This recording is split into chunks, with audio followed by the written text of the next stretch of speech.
Narrator India, दुनिया के सबसे बड़े चावल प्रोड्यूसर्स में से एक, ने रिसेंटली अपने एक्सपोर्ट पॉलिसी में एक बहुत बड़ा चेंज अनाउंस किया है। ये डिसीजन डोमेस्टिक नीड्स और ग्लोबल मार्केट शिफ्ट्स की वजह से लिया गया है। Narrator Bangladesh immediate effect feel कर रहा है। नैरेटर राइस इंपोर्ट बंद होने से लोकल मार्केट्स में शॉर्टेज और प्राइस हाइक्स हो रहे हैं। एक्सपर्ट 1, ये पॉलिसी चेंज एक दोधारी तलवार है। एक तरफ ये इंडिया के डोमेस्टिक मार्केट को सिक्योर करता है, तो दूसरी तरफ उन कंट्रीज के लिए चैलेंजेस पैदा करता है जो इंडियन राइस इंपोर्ट्स पर डिपेंडेंट हैं।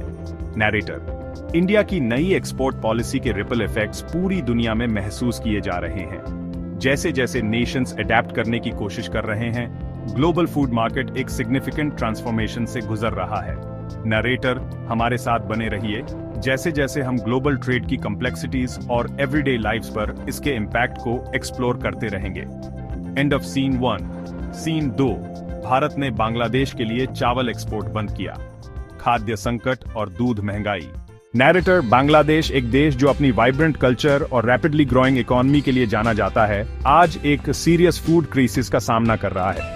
आइए जानते हैं कि ये क्राइसिस कैसे शुरू हुआ, इसकी करंट सिचुएशन क्या है और इससे निपटने के लिए क्या सॉल्यूशंस हैं। नैरेटर, इस क्राइसिस की शुरुआत कई फैक्टर्स से हुई है। सबसे पहले खराब मौसम जैसे बारिश और तूफान ने खेती को बहुत नुकसान पहुंचाया है। इसके साथ ही ग्लोबल सप्लाई चेन डिसरप्शंस ने फूड इंपोर्ट्स को भी प्रभावित किया है। एक्सपर्ट वेन, क्लाइमेट चेंज का असर यहाँ साफ दिख रहा है। हर साल अनप्रिडिक्टेबल वेदर पैटर्न्स की वजह से फसलें बर्बाद हो रही हैं। ऊपर से ग्लोबल मार्केट में उतार चढ़ाव और ट्रेड रेस्ट्रिक्शंस ने इस क्राइसिस को और भी बढ़ा दिया है। नैरेटर, अगर करंट सिचुएशन की बात करें तो फूड प्राइसेस आसमान छू रहे हैं। खासकर जरूरी चीजें जैसे चावल और दूध इतने महंगे हो गए हैं कि आम आदमी के लिए इन्हें खरीदना मुश्किल हो गया है। लोकल रेजिडेंट, हमारे लिए चावल और दूध जैसी जरूरी चीजें अब ऐशो आराम की चीजें बन गई हैं। दाम इतने बार ऐच गए हैं कि हमें अपने खाने में कटौती करनी पड़ रही है। ये हमारे बच्चों की सेहत पर भी असर डाल रहा है। नैरेटर, लेकिन इस क्राइसिस से निकलने के कुछ पोटेंशियल सॉल्यूशंस भी हैं। सबसे पहले सरकार को तुरंत रिलीफ मेजर्स लेने होंगे। इसके साथ ही लॉन्ग टर्म एग्रीकल्चरल रिफॉर्म्स भी जरूरी हैं। एक्सपर्ट 2, तुरंत राहत के लिए सरकार को फूड सब्सिडीज और सीधे पैसे ट्रांसफर करने जैसे मेजर्स लेने होंगे।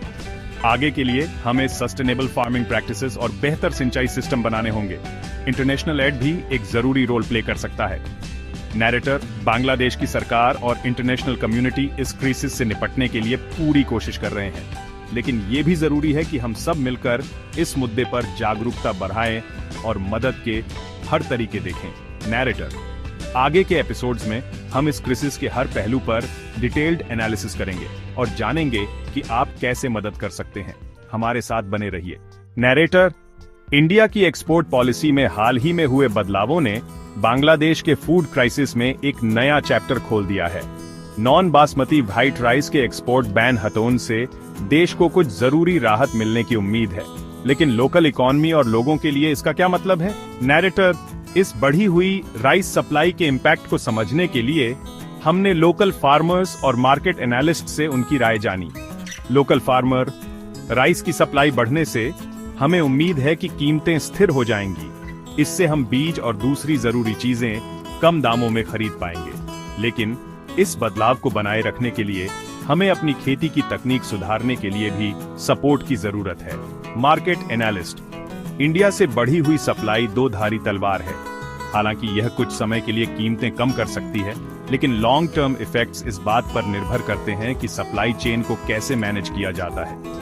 करप्शन और इनएफिशिएंसी अभी भी बड़ी चुनौतियां पैदा कर सकते हैं। नैरेटर, एक आम कंज्यूमर के लिए इस पॉलिसी चेंज का मतलब खाना सस्ता हो सकता है, लेकिन आगे का रास्ता अभी भी अनिश्चितताओं से भरा है। लोकल रेजिडेंट, अगर चावल के दाम कम होते हैं तो ये हमारे लिए बहुत बड़ी राहत होगी। फिर हम दूध और सब्जियों जैसी दूसरी जरूरी चीजों पर खर्च कर पाएंगे। लेकिन हमें यह सुनिश्चित करने की जरूरत है कि इसका फायदा कुछ लोगों तक ही नहीं बल्कि सभी तक पहुंचे। नैरेटर, बढ़ी हुई राइस सप्लाई इन मुश्किल समय में उम्मीद की किरण है। हालांकि यह जरूरी है कि सरकार और इंटरनेशनल कम्युनिटी दोनों मिलकर यह सुनिश्चित करें कि यह मौका बांग्लादेश के लोगों के लिए लॉन्ग टर्म बेनिफिट्स में बदले। नैरेटर, अगले सेगमेंट में हम देखेंगे कि इंडियन गवर्नमेंट की एक्सपोर्ट पॉलिसी में बदलाव ग्लोबल फूड मार्केट को कैसे प्रभावित कर रहे हैं और दूसरे पड़ोसी देशों के लिए इसका क्या मतलब है। हमारे साथ बने रहें। नैरेटर बांग्लादेश के फूड क्राइसिस को समझते हैं। ग्लोबल फूड सिक्योरिटी एक बड़ा चैलेंज है। इंडिया की एक्सपोर्ट पॉलिसी का असर, लाखों लोग प्रभावित हो रहे हैं। खाने की कमी और बढ़ती कीमतें, इंटरनेशनल ओन ऑर्गेनाइजेशंस का बड़ा रोल है। यूनाइटेड नेशंस सबसे आगे है। ये ओन ऑर्गेनाइजेशंस बिना रुके काम करते हैं। लोकल खेती और इंफ्रास्ट्रक्चर को मजबूत बनाना, इंटरनेशनल ट्रेड पॉलिसीज को बेहतर बनाना, सप्लाई चेन में ट्रांसपेरेंसी बढ़ाना, कमजोर देशों को मदद देना, इंटरनेशनल कोऑपरेशन जरूरी है। मिलकर काम करके फूड सिक्योरिटी मिलेगी। सस्टेनेबल तरीके अपनाएं, कोई भी भूखा न सोए। फूड सिक्योरिटी की पेचीदगियों को समझेंगे, ग्लोबल एक्शंस का असर। बने रहिए। नमस्कार दोस्तों, आज हम बात करेंगे ग्लोबल फूड सिक्योरिटी के बारे में और देखेंगे कि इंडिया की राइस एक्सपोर्ट पॉलिसी का आगे क्या होने वाला है। इंडिया ने अभी नॉन बासमती व्हाइट राइस के एक्सपोर्ट बैन को हटाया है और मिनिमम फ्लोर प्राइस भी सेट किया है। ये ग्लोबल राइस मार्केट के लिए बहुत बड़ा कदम है, लेकिन इसका मतलब क्या है? एक्सपोर्ट बैन हटाना और फ्लोर प्राइस लगाना, ये दो धारी तलवार है। एक तरफ इससे ग्लोबल प्राइस स्थिर रहेंगे और बांग्लादेश जैसे राइस इंपोर्ट करने वाले देशों को सप्लाई मिलती रहेगी। दूसरी तरफ अगर ध्यान नहीं रखा गया तो देश में राइस के दाम बढ़ सकते हैं। इंडिया ग्लोबल राइस मार्केट में बहुत बड़ा रोल प्ले करता है, इसलिए उसकी पॉलिसी में कोई भी बदलाव दुनिया भर में असर डालता है। कई देशों की फूड सिक्योरिटी और इकोनॉमी पर इसका असर पड़ सकता है। एक्सपर्ट 2, इंडिया की राइस एक्सपोर्ट पॉलिसी आगे भी बदलती रहेगी, देश की जरूरतों और दुनिया के डिमांड के हिसाब से। आगे भी ऐसे ही स्ट्रेटेजिक कदम उठाए जाएंगे ताकि लोकल किसानों और दुनिया भर के कंज्यूमर्स दोनों को फायदा हो। एक्सपर्ट्स का मानना है कि इंडिया अब सस्टेनेबिलिटी और रेजिलियंस पर ज्यादा ध्यान देगा, यानी एग्रीकल्चरल इंफ्रास्ट्रक्चर में इन्वेस्टमेंट, सप्लाई चेन को बेहतर बनाना और इंटरनेशनल कोऑपरेशन बढ़ाना। एक्सपर्ट 3, लॉन्ग टर्म में इंडिया की rice export policy global food security के लिए बहुत जरूरी साबित हो सकती है।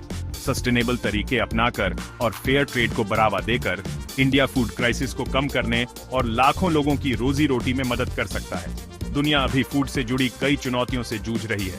ऐसे में राइस एक्सपोर्टर के तौर पर इंडिया का रोल और भी जरूरी हो जाता है। आगे कई मौके भी हैं और चुनौतियां भी, लेकिन अच्छी प्लानिंग और मिलकर काम करके हम एक बेहतर और सबके लिए बराबर का फूड सिस्टम बना सकते हैं। हमारे साथ बने रहिए, हम फूड सिक्योरिटी की पेचीदगियों को समझते रहेंगे और देखेंगे कि ग्लोबल एक्शंस बांग्लादेश जैसे देशों के भविष्य को कैसे प्रभावित कर रहे हैं। आगे हम देखेंगे कि इंडिया की एक्सपोर्ट पॉलिसी में बदलाव का बांग्लादेश में चावल और दूध जैसी जरूरी चीजों के दामों पर क्या असर पड़ा है। आज की वीडियो में हमने देखा कि दुनिया भर में खाने का संकट कैसे है और बांग्लादेश पर इसका क्या असर है। भारत की चावल निर्यात नीति और बांग्लादेश की आर्थिक स्थिति पर भी चर्चा की। अंत में खाद्य सुरक्षा के लिए अंतर्राष्ट्रीय सहयोग की जरूरत पर जोर दिया। देखने के लिए धन्यवाद। लाइक, शेयर और सब्सक्राइब करना न भूलें। अगर आपके खाने की थाली में चावल कम पड़ रहा है तो ध्यान से सुनिए। इंडिया की नई एक्सपोर्ट पॉलिसी बहुत कुछ बदल सकती है।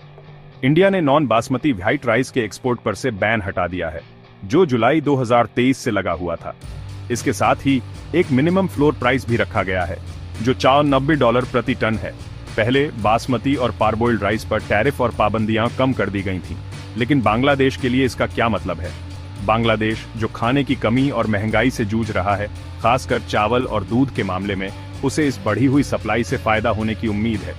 इंडिया इस साल 20.5 मिलियन मैट्रिक टन चावल एक्सपोर्ट करने वाला है, जिससे चावल के दाम स्थिर हो सकते हैं और कुछ राहत मिल सकती है। लेकिन करप्शन और ग्लोबल फूड सिक्योरिटी पर इसके असर को लेकर चिंता बनी हुई है। इस खबर पर आगे की जानकारी के लिए हमारे साथ बने रहें।